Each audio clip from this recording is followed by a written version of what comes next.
right, welcome back. Thanks for rolling podcast. I am Jeff. I am here with Pat and a very special guest. I say a very special guest every week, or every time we have a very special guest. Yeah, so to make them not feel so special if they're all special, right? Yeah. We're here with a guest. How's that? No, I'm just kidding. We're here with a special guest. Yeah. Dan McIntyre, welcome. Thanks. I did say your last name right? Yeah. Okay. Yep. Just making sure. That was one of our paranoias every time we have somebody come in, like, shit, did I just butcher his name? Even if it's something easy. So, welcome. Thanks for having me. It's been a long time. We have had various other members of your clan of your combat clan in, but we wanted to get you in too. I know we've talked back and forth, all three of us, on trying to set this up, and finally made it after a little hiatus. Yeah. So episode 3 of season 2, this will be. So all right, welcome aboard. So we obviously, I know you at least from coaching Nate Ghareeb, our friend Nate. But I'm interested to hear kind of your history. How did you guys connect, first of all? Then we'll go back from there. Nate and I met in a Cumbies. See, I thought so. That's what you said. We met really? At a gas station. Yeah. I said to Jeff last night, I'm like, I'm pretty sure they met at a gas station. He's like, really? No way. I'm like, I may be wrong, but I think so.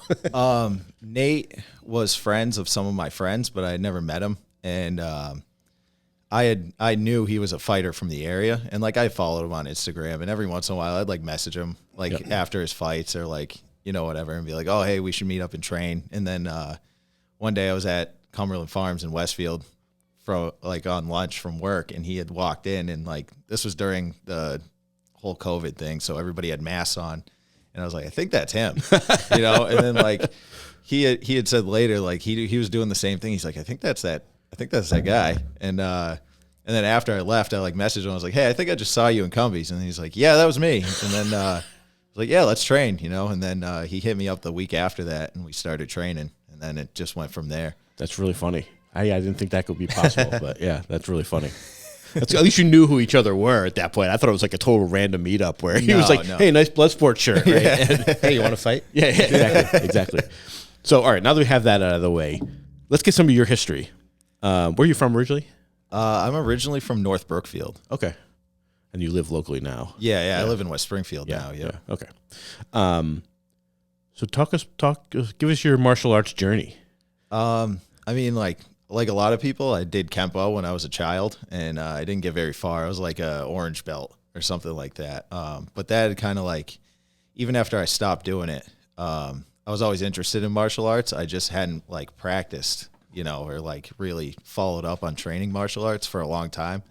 I had a friend through music. I was in a band for a while, and he had trained Muay Thai, and he had started going to Krav Maga actually. Mm-hmm. And he was like, oh, you should come train. And I was like, you know what, I should. And I started getting into it with him from there. Like we were training Krav, and then it got to a point where I was like, this isn't really doing it. We started going to sparring, and it's like we were getting lit up. Yeah. My guys. And he actually he started kitting out originally his porch and then his garage as like a gym, and we started doing Muay Thai on the side. From he had trained at FAA for a little bit. Mm-hmm. And so he's like, oh, I can hold pads and stuff like that. So we started training in his garage, and I mean I trained there for probably about 8 years.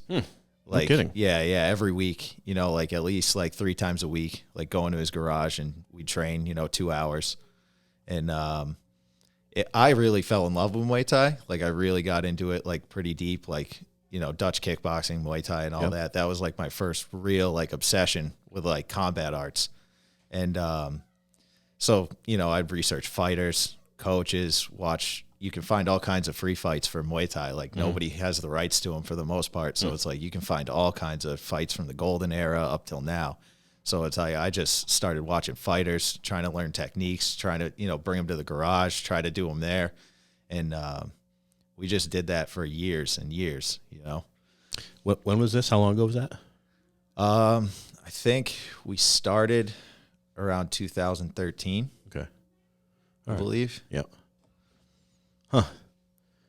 It's funny because I always think about, I did Muay Thai for a couple of years, and I always think like, it's not one of those sports like that people even associate. Like some people, you have to tell them what it even is, right? Yeah, like, everybody's kind of heard of kickboxing, but they don't really know like what that means other than you get to throw kicks while you're boxing, right? Yeah. So it's interesting to hear like other people were doing it that long ago. I guess I probably started that long ago too, but like just not one of those common martial arts, right? That you think of. More common now, for for sure. Yeah. But at the time it was still like pretty, a lot of people weren't really like aware of it. Yeah. You know, like you said, a lot of guys would hear kickboxing, but like they thought of like the karate kickboxing with like the pants. Right. Well, you'll hear a lot about, it's common, you hear people doing jiu-jitsu, grappling in their garage or their basement or whatnot, but you don't really hear that often that people are like regularly training Muay Thai or kickboxing or striking arts just in the garage with each other. Just, I don't know why, it just seems much less common. Dan, you can pull that cord over to the side for you. Yeah, that might give you some more room. There you go. Actually, I think I got to switch the headphones around. Did myself a disservice. Cutting your throat off there. Yeah. All right, so you guys are training in the garage. How long before, like, what's the gap in there between then and when you started training with Nate? I've been training with Nate for about 1.5 years now. Okay. So a pretty big gap. Yeah. You know? Okay.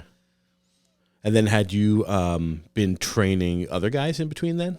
Yeah, I mean, like, it was mostly like guys that wanted to learn, like our friends, guys that wanted to learn mostly for self-defense, which is actually like why I started. Like, I was like, I should probably know how to take care of myself, you know? Yep. I would put myself in some dumb situations too. So I was like, I better be able to handle it if I'm going to be that irresponsible, you know?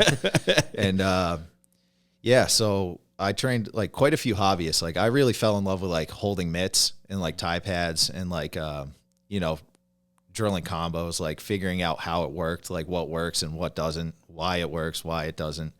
We trained quite a few, like, just people that wanted to train. And, there was like a couple girls that my friend worked with, like at a car dealership, and they wanted to get into it for fitness and self-defense. And like they showed up and trained. They actually got pretty good.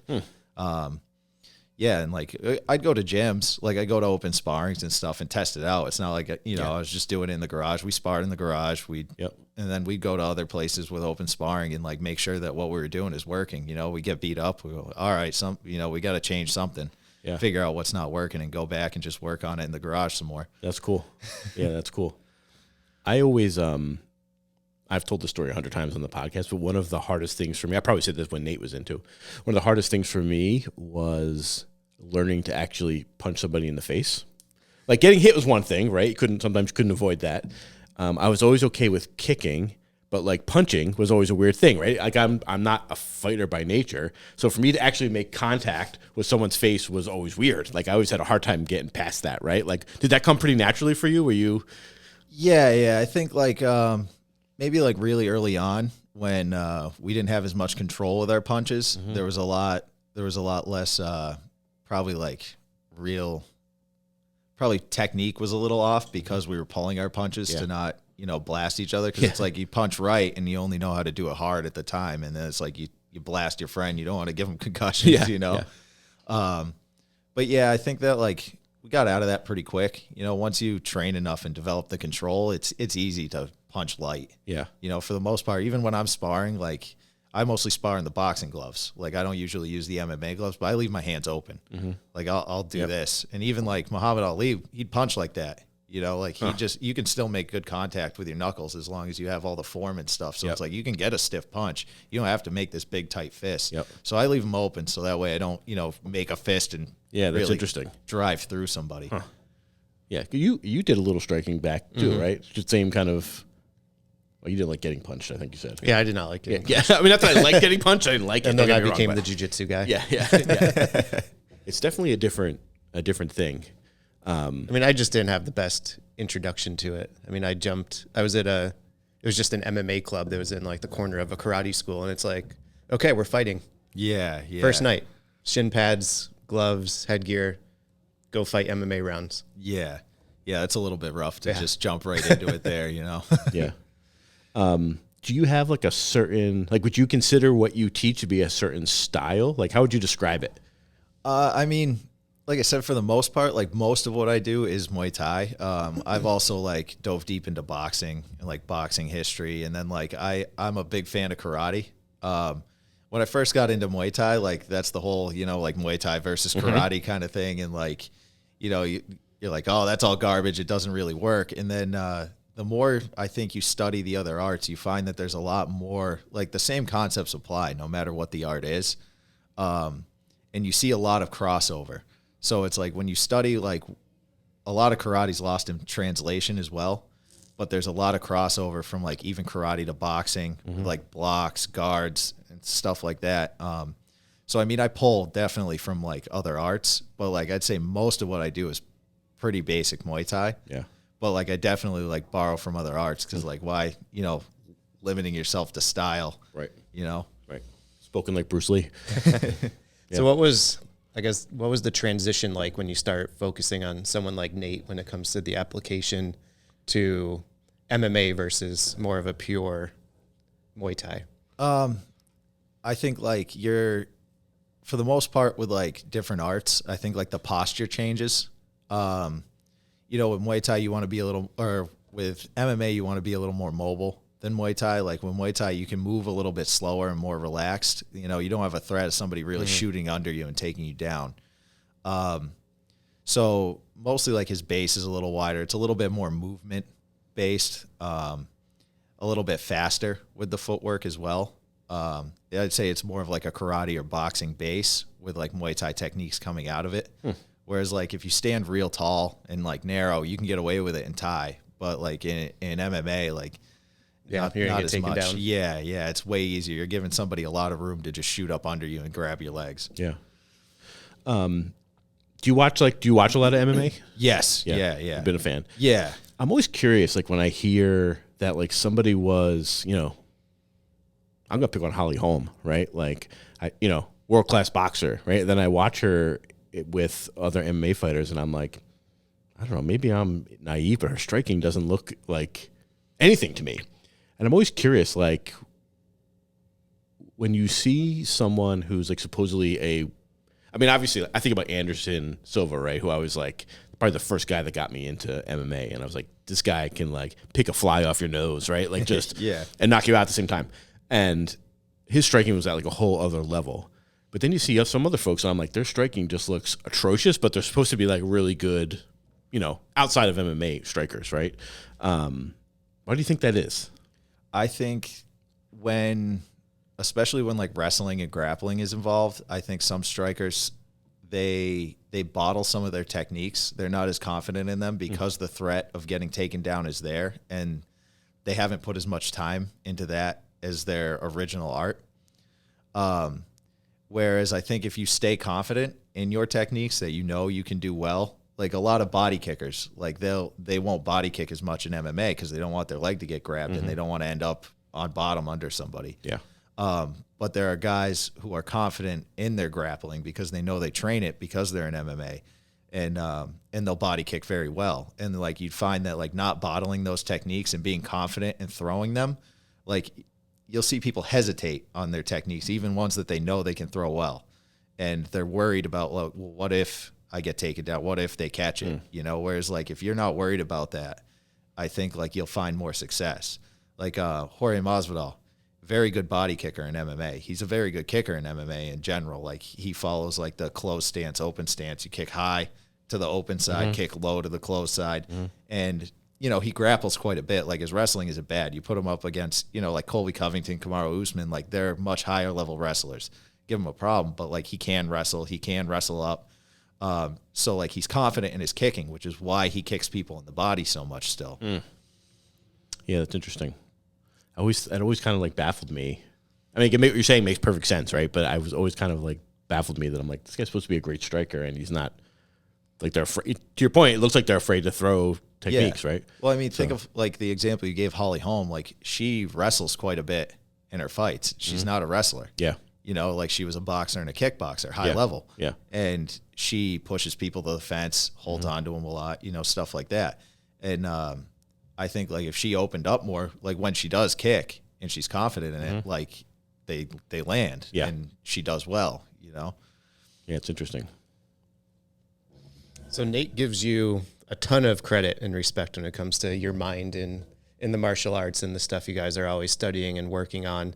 I'm always interested to hear from people their preferred methods for when it comes to what you're studying and what you're learning. Are you more into, I guess, watching the instructionals and that style and learning from people, or do you like to watch the fights and the matches and try to break down what people are actually using? Yeah, I've watched more fights than instructionals. I'm not against instructionals. I think watching instructionals can help, but I think it can be very easy to get into a rabbit hole of constantly buying new instructionals, and you'll see guys constantly switching up what they're doing. It's like, oh, I got this instructional. They'll study it for, the next best thing. Yeah, a couple weeks or something like that. Then a new one comes out. Oh, I got to get that one too.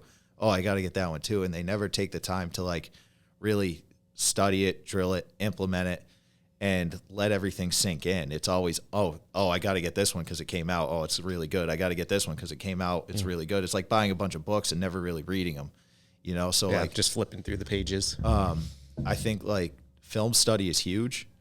I don't think like a lot of modern era, even like athletes do a lot of film study, studying whole fights. I mean, like, a lot of people watch highlights and like stuff like that. And like highlights and breakdowns aren't bad if you want to focus in on specific things that they did. But like watching a fight and how somebody puts it all together, I've gotten, I think, way more from watching fights, like whole fights, to see like how they implement it throughout a whole fight.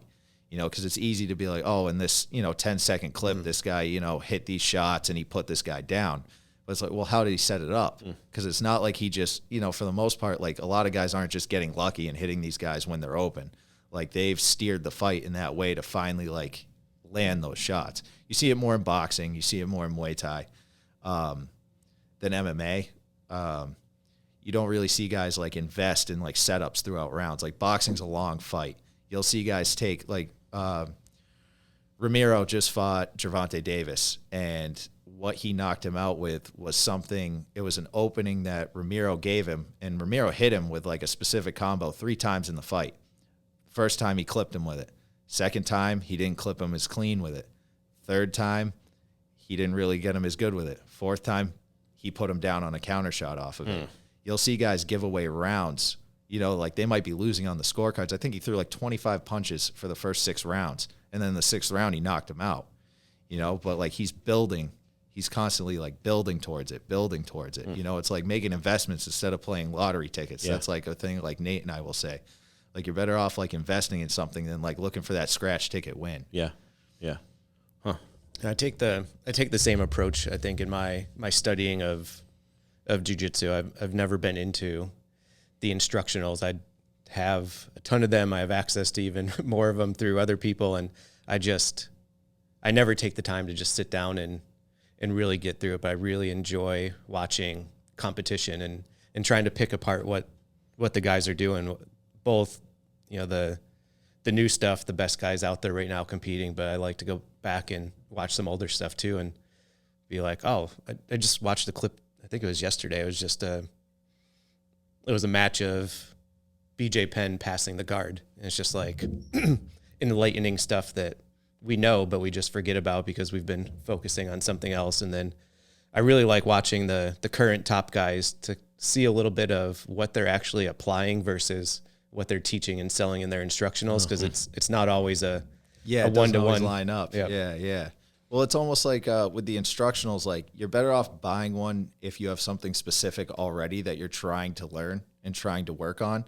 Like if I'm trying to develop leg locks. Okay, I'll get a leg lock instructional. But like just randomly like getting these, it's kind of like going to college and getting a degree and you don't know if that's what you want to do. Yeah. You're better off knowing what you want to do and then get the education for it. You already have a direction and then you can fine tune it from there rather than just like absorbing all this information and then being like, I don't really want to do any of this. Yeah. In the last 10 years, the access to information has flipped from one extreme to the other. I mean, 10 years ago, you could hardly find any kind of good instructional on YouTube. And now, present day, there's way too much for anyone to deal with. And I think I always see it in our gym. New people coming in are just overwhelmed by the amount of information that they're trying to take in, and they're asking, should I watch this? Should I watch that? I got this instructional. I'm like, honestly, come to class a lot. And if you want to supplement, we were talking about this the other night. I'm like, watch someone like Henry Gracie, who's just really good at teaching the basics. Like, if you want to supplement what I'm teaching, I think if you watch someone like him that is just known for being top notch when it comes to the fundamentals of jiu-jitsu, that's great stuff to fill in the gaps. But if you're on week number 2 and you're trying to dive into a John Danaher entering of the anything, it's just way too much. A 25-minute explanation of just setting up the rear naked strangle. Yeah. Well, like with film too, I think you're better off like looking for reinforcements of what you're doing.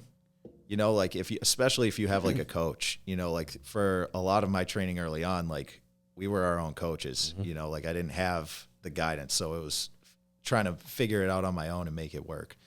But like if you have a coach and he's teaching you specific things and like getting better quicker, look for video evidence. Like you can find hard evidence of what you're doing, actual application of it, how guys are doing it, when they're doing it, where they're doing it, why they're doing it, you know, and that'll only reinforce like everything you're doing. So you'll progress quicker. Yeah. Yeah, that's interesting. Good. I had just given Bill Carroll, one of our students, some credit last week. I put him on the spot one night. It was 2 nights. It was a couple of nights before we were all competing, and I just had a hard workout and honestly just didn't really feel like teaching class. I got done with my workout like 2 minutes before class was starting. It was a small group of beginners. And I just said, Bill, what's your favorite move? Just put him on the spot. And he asked a couple of questions like, well, my favorite this, I'm like, just qualify? Yeah, just favorite move. He's like, oh, I really like this sweep that I've been hitting a lot. I was like, cool, go teach it. First class he's ever taught here. He goes and teaches a sweep and another option off of it. He taught a really good class. It was good stuff. And then in his match 2 nights later, he hit both of those applications. I was like, I mean, it doesn't get any better than that. First of all, from your own development, you know that what you're working on in the gym and what you're teaching people works. And then for the students to see that what you taught them can actually be applied and work in live action is the best reinforcement you can get. Yeah. And I mean, if you can teach something, like when you try to teach somebody else and like early on, like in the garage, trying to coach people who some people never threw a punch before, you know, and it's like, if you're used to it, you know, like with your friends and like people that you train with all the time, like just jab, you know, but some people don't even know what a jab is. Right. You have to break down the simplest pieces of it. And you're like, oh, I need a deeper understanding of what this is. Yeah. So then when you have to turn around and teach it to people, like it actually helps your own understanding and your own application. You'd be like, oh, the way I thought that like this was used is not the way I've been trying to do it, you know?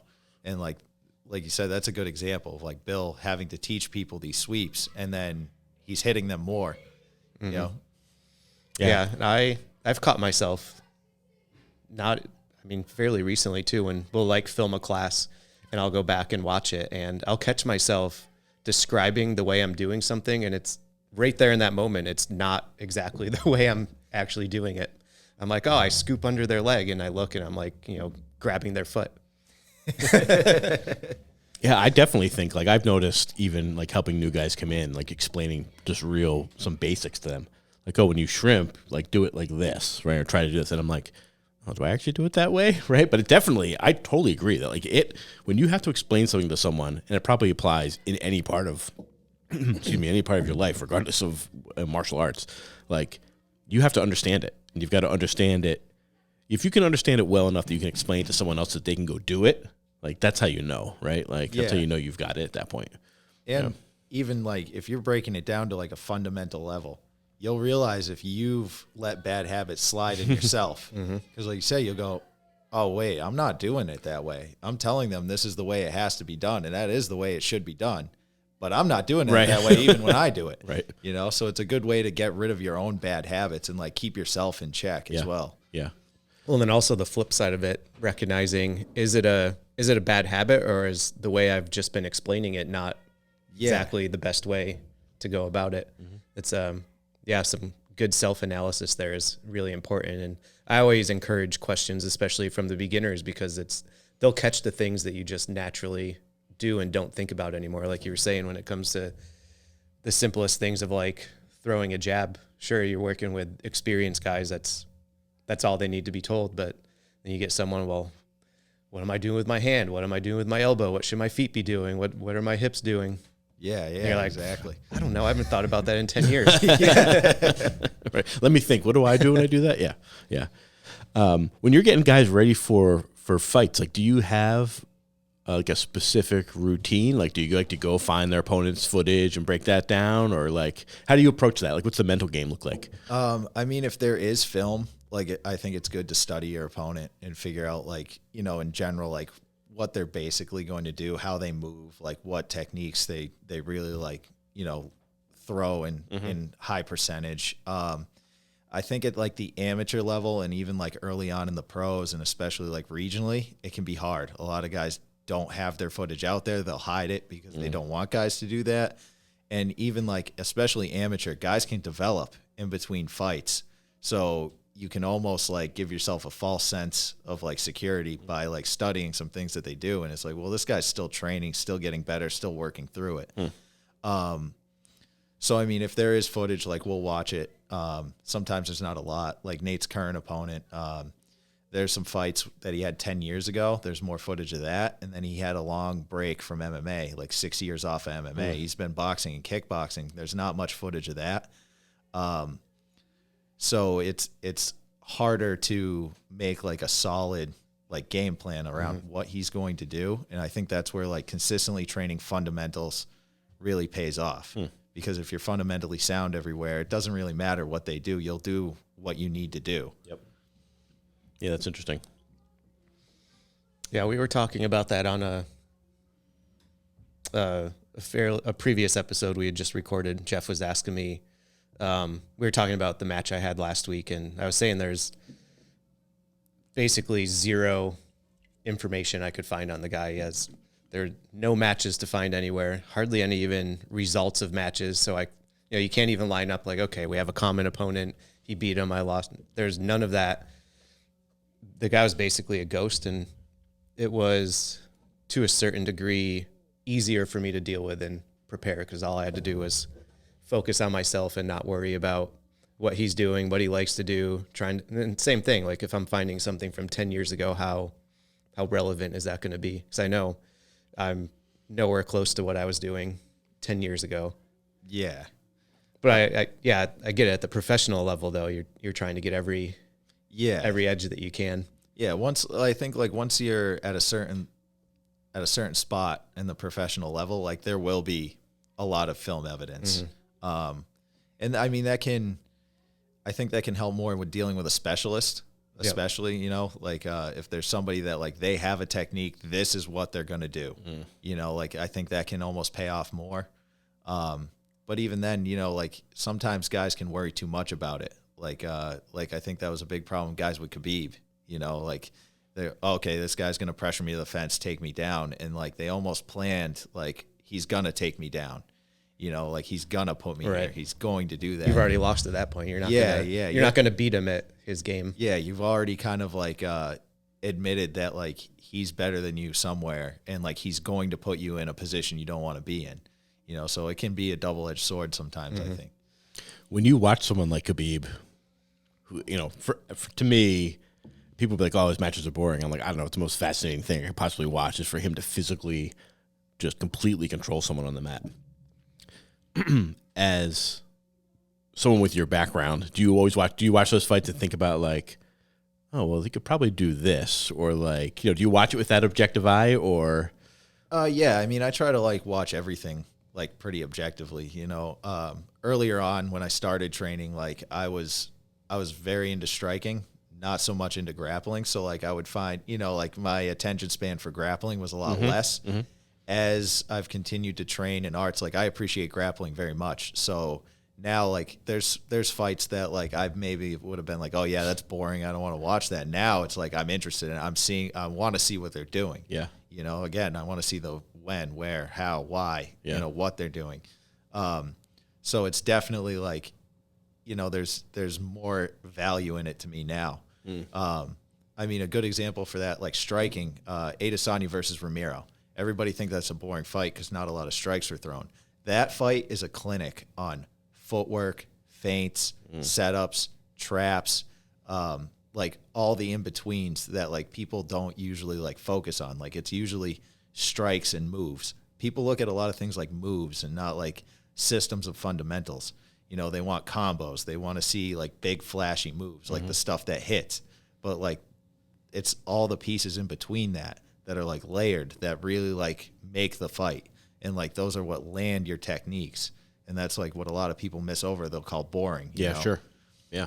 Even like Khabib, like a lot of people just, he just pressures him to the fence and mashes him and takes him down, and then he's just heavy on him. You know, it's like they'll put it down to like an athleticism thing or like a genetics thing, and it's not. It's like there's a lot of skill in that. There's a lot of skill that he developed. People will be like, oh, you can't teach that. That guy, he's not normal. You know, he's a genetic freak. You see it with John Jones. You know, stuff like that.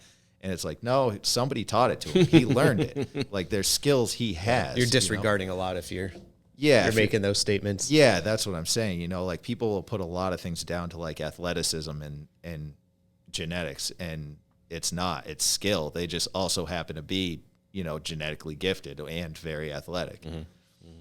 Did you do any other sports when you were younger? I know you said you did Kempo as a child, but I mean, I played basketball when I was in elementary school. Yeah.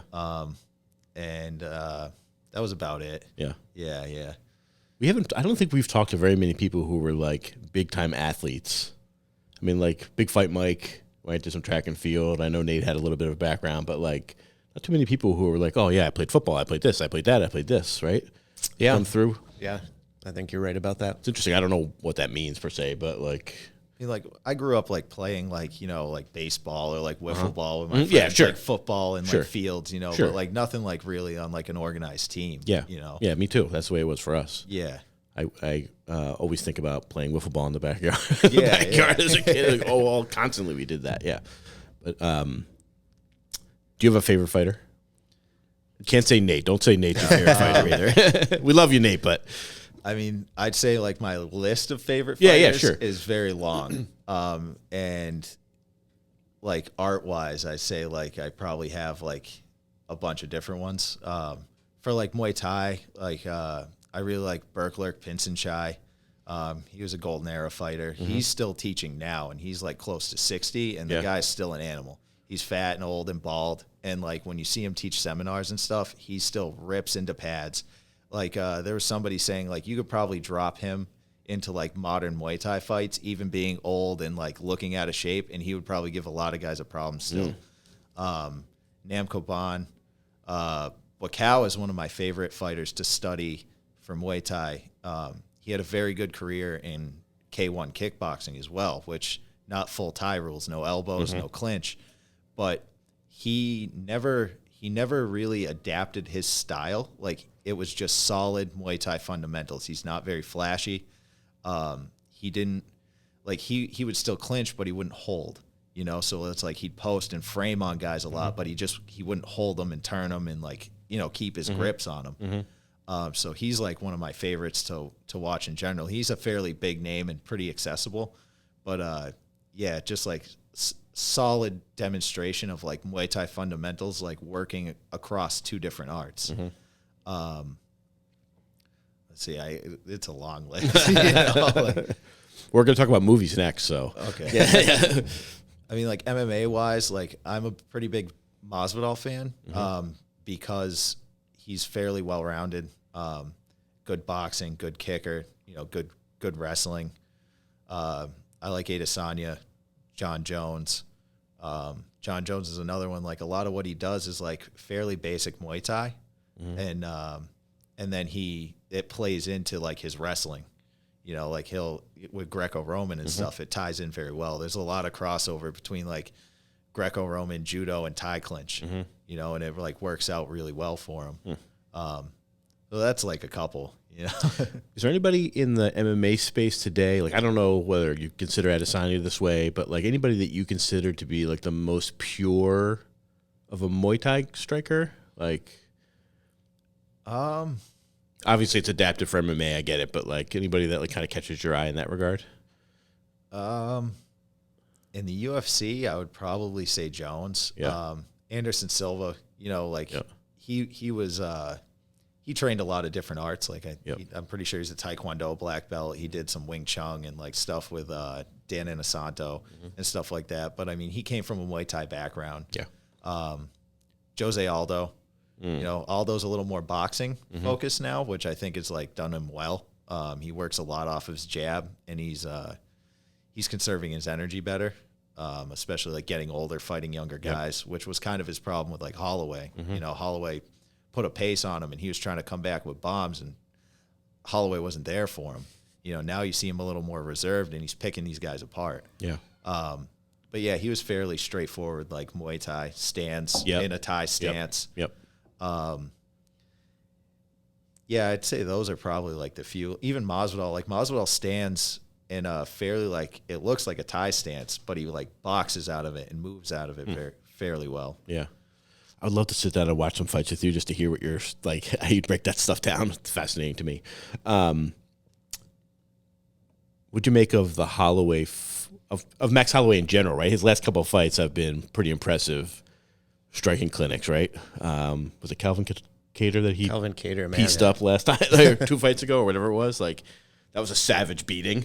And I think he talks a little bit about not sparring, right? I don't know if that's actually true, but yeah, I think he had. I think he said he had a hard time having partners, like because I think Hawaii like shut down pretty hard.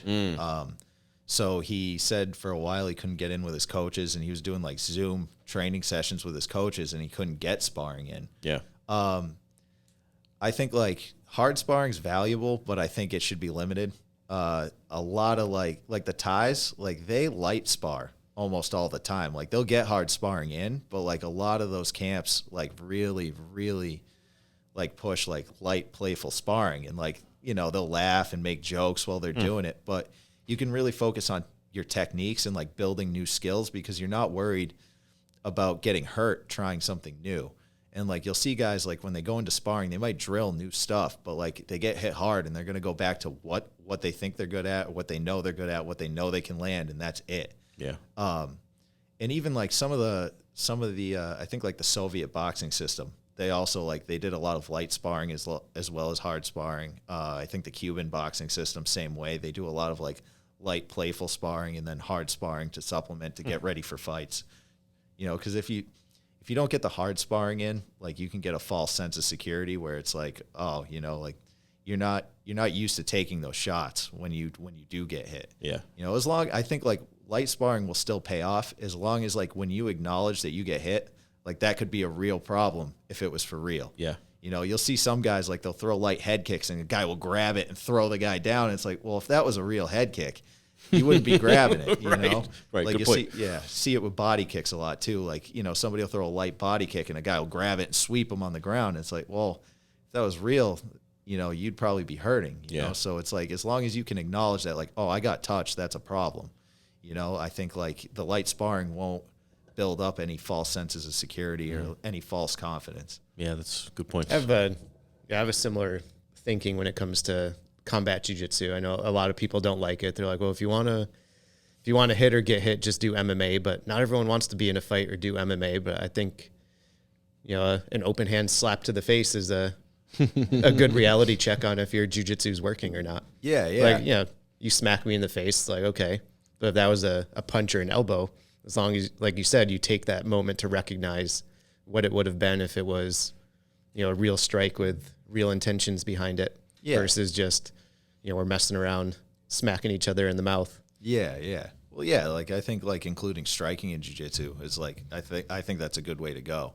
You know, especially people that necessarily aren't competing or looking to do sport or like are into it more for self-defense.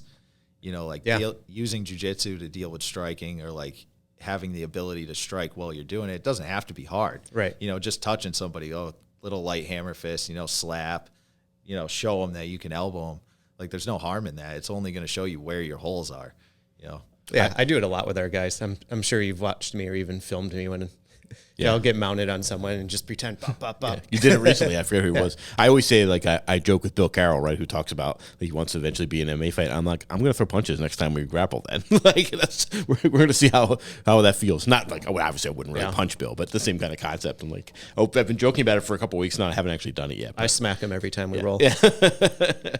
Something I like to do, need to do it more frequently, and I recommend it to guys as well, is do some rounds where you're allowed to hit me, but I'm not allowed to hit you back. Yeah. So it makes me focus only on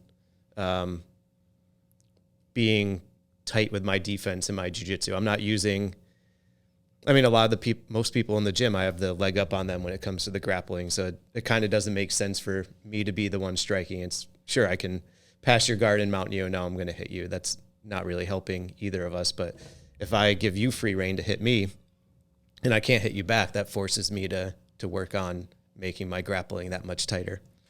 Yeah. And, like a lot of guys, like I think they look at grappling as like an answer to striking. Like, oh, this guy wants to strike, I'll take him down. He can't. It's not strike automatic. Yeah, it's not automatic. And I think honestly, like even starting on the feet and having somebody throw strikes at you, even if it's light, and you're using grappling and jiu-jitsu as defense. Grappling offense makes very, very good striking defense. Even like old school boxers, Jack Dempsey brought in a wrestler, and they wrestle on the feet. Even Lomachenko's dad, like Lomachenko's dad is his coach, and like in the room, you can find training sessions of them doing stand-up wrestling. Like the clinch in boxing is stand-up wrestling. It's all wrestling techniques. Roberto Duran, like he'd arm drag guys and stuff like that, get bicep ties, get collar ties. Right, close the distance. Yeah, close the distance. And that's like I said, like a lot of concepts like carry over, like the all the way out or all the way in transfers over more to striking. Guys get caught hanging out in that middle ground. That's where you start having wars with guys. Like if you're in that middle ground, you want that to be a limited time, and you want to have an advantageous position from there. You know, I want, like, if I can hit you, I don't want you to be able to hit me back. I don't want it to be a who throws harder, faster, the better shot at the time. You know, I would rather hit you when you can't hit me. You're off balance. I'm at an angle where you can't get me if I'm in that range. But other than that, like, you're better off being all the way out or all the way in, you know? And a lot of guys, like, you don't see them, they won't train their grappling specifically against striking. When they're grappling, they're grappling. I'm grappling against grapplers who are going to do grappling things, you know, like we're doing jiu-jitsu for competition and stuff like that. And that's how they'll get ready for an MMA fight. And it's like, well, why don't you use grappling specifically against the striking? You know, why don't you use your striking specifically against somebody trying to grapple you? You know, like there's more crossover there than like a lot of people admit. They separate things so much, and like it doesn't need to be separate, especially if you're going to compete in MMA. Like that's everything together, right? And guys will really separate it. And it's like you'll see guys that are wrestlers and they get into MMA.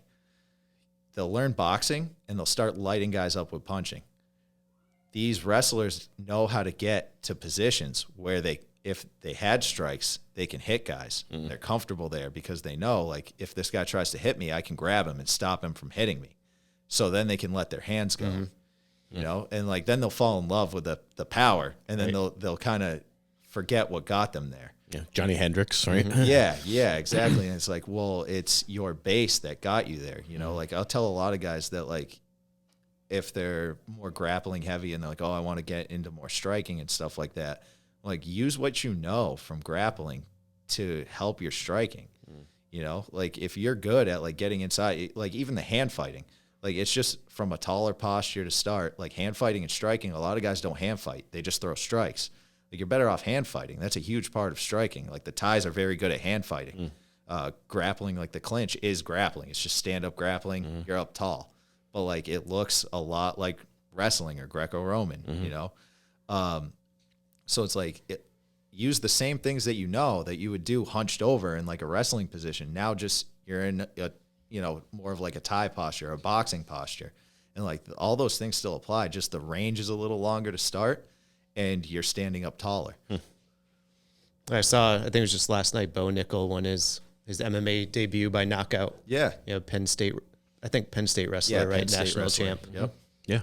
Very promising MMA career ahead of him. Yeah. But again, is he going to fall into that trap of falling in love with the knockout power and not developing the rest of the skills, or starting to slack on the wrestling? Only time will tell, but Yeah. it's a very good example of that. I didn't see the fight, but I saw the headline. I think Chad Mendez is a pretty good example of somebody who, like, he stuck to his wrestling and it also tied in very well with his hands. He went over to bare knuckle boxing. Yeah. But like even in his MMA fights, it's like he got very much, I think, into like Mike Tyson style combos, And he would land these punches and he'd land these combos on people, but it was based off of his wrestling. Yeah.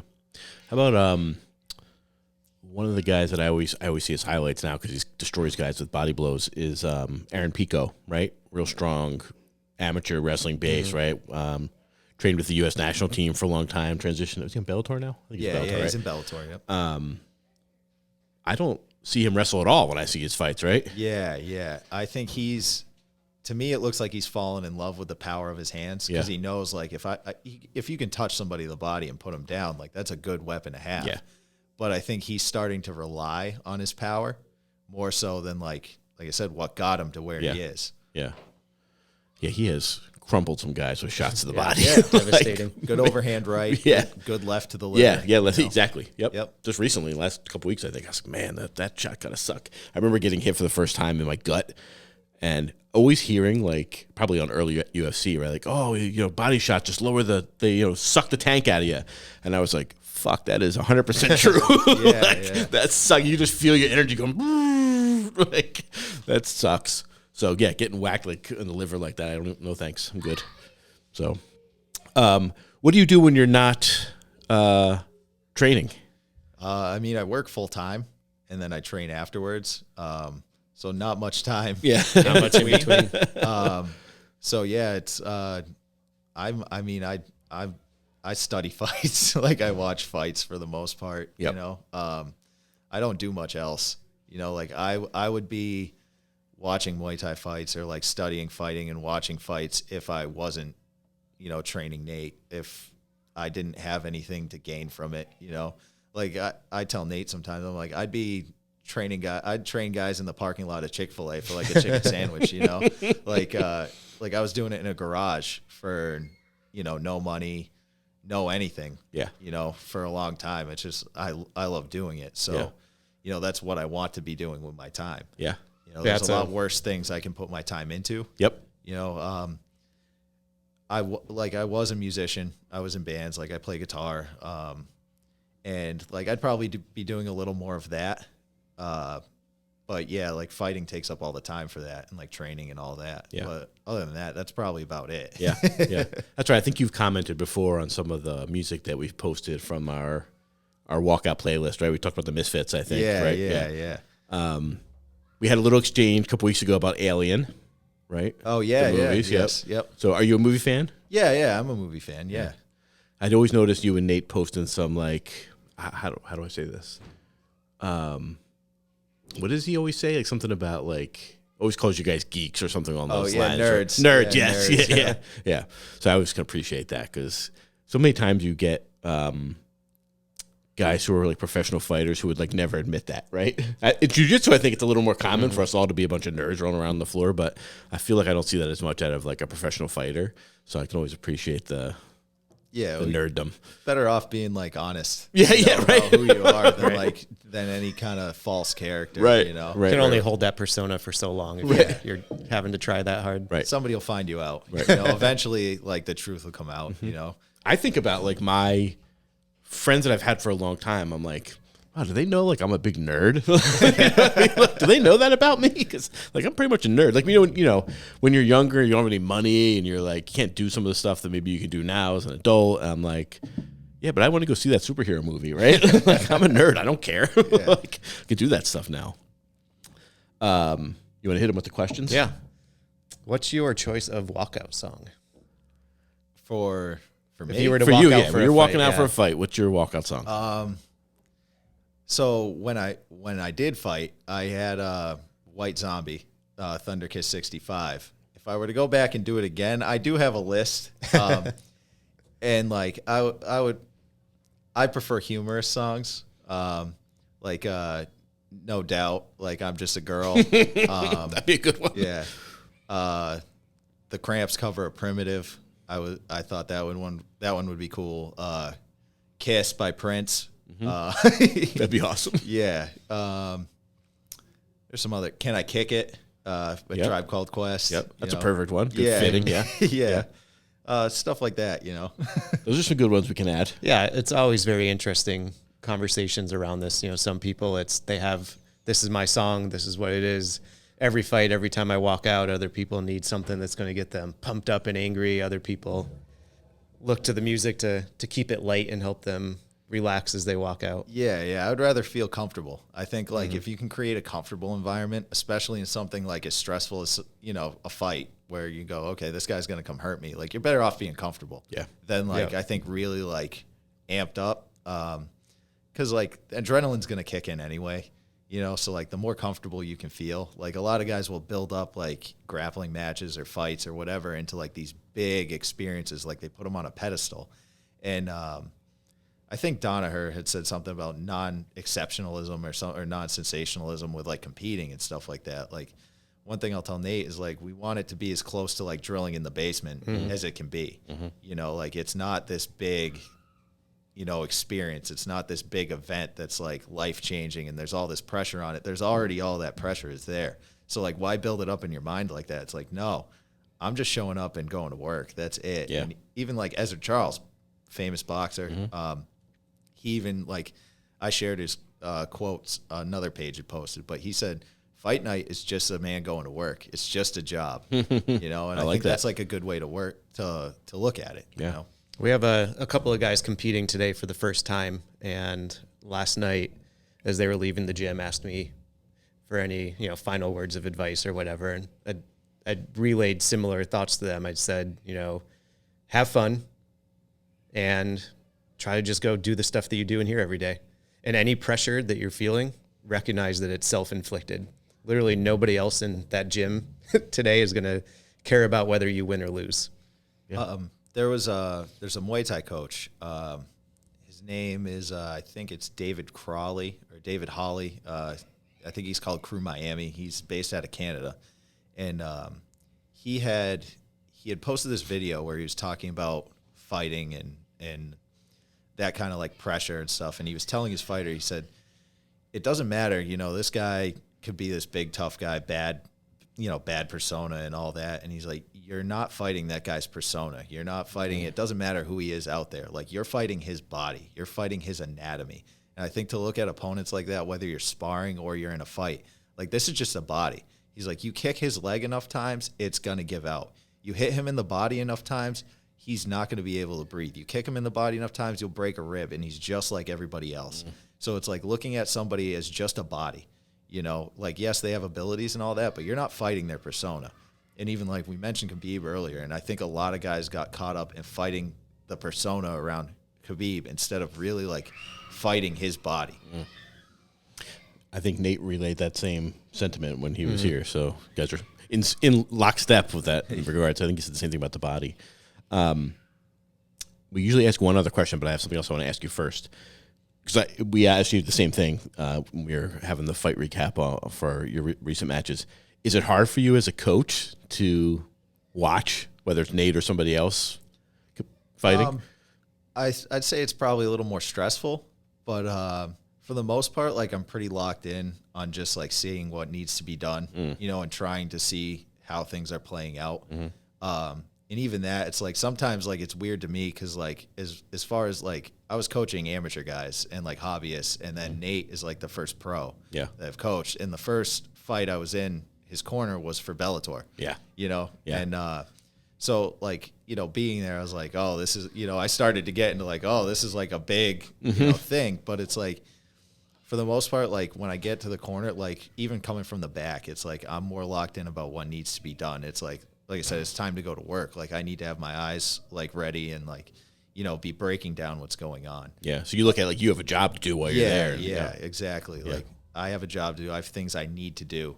Don't worry about all the other stuff. It doesn't matter. Yeah. What's your approach for corner advice in between rounds of the fight? What kind of stuff are you trying to relay to the fighters in that moment? That it more depends on what's happening. But I try to keep things very simple. Like I think a lot of coaches there's coaches who will view almost like their fighter, like they're holding a controller and they need to constantly be pushing buttons and telling them what to do. But like your fighter, your athlete, whatever, needs to know what they're doing already. Like if you have to tell them like, like specific techniques to throw, unless it's something that's open that they're not seeing, it's like it's too late. It's too late when they're in the fight. Like, and even as a coach, like, you're not in there fighting for them. Like, they're in there fighting. You need to let them go to work and give them small, simple adjustments from there. You should have calls and systems for things that they already know what to do when they hear that.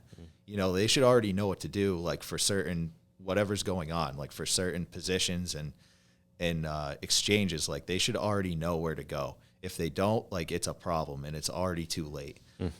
So, like, if things are going well, I'm going to give him very little calls and advice. And I try to keep it, like, simple and as few things as I can.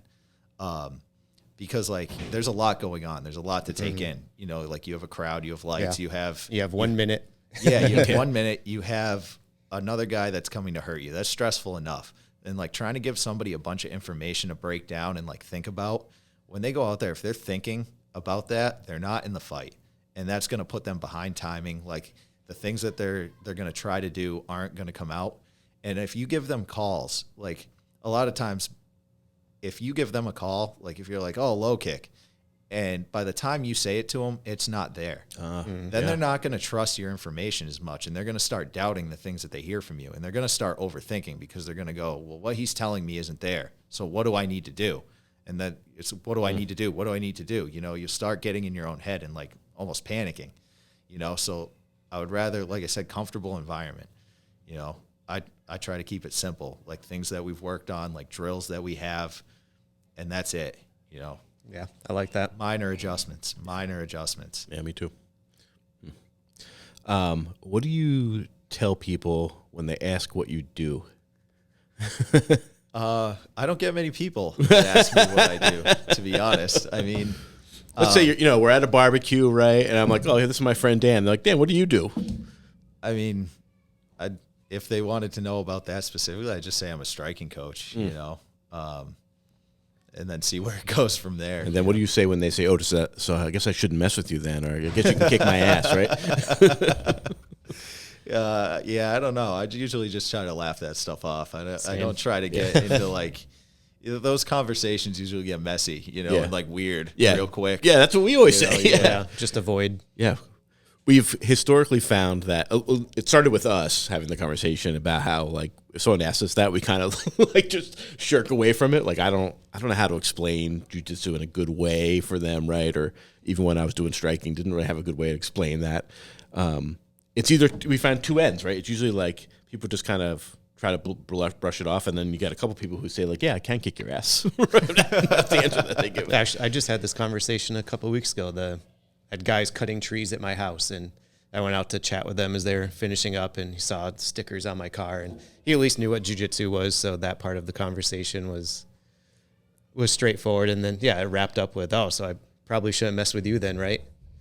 Just like, I get, like, so overly humble and self-conscious about it, and just I just start going, do the same probably thing. not. Just laugh it off. Yeah. I mean, if you really want to get after it, like, no, you probably shouldn't mess with you, but yeah. Well, I think, like, if people are, like, they really ask and they, like, dig into it, I'll end up going on, like, a long, like, crazy diatribe of stuff that they didn't really want to hear. Right, they're like, oh, shit, I shouldn't have asked this guy this question. You know, because like, a striking coach, kind of like Muay Thai. Oh, what's that? It's like kickboxing, but with elbows and knees, and, and then I'll start explaining the history of it and stuff like that. And then they're like, yeah, I want to get out of here. Like, I asked that guy over there one question, and he talked to me for an hour about this thing. I don't know anything what he was talking about. I just wanted to know why he was wearing a Bloodsport shirt. Right. Exactly.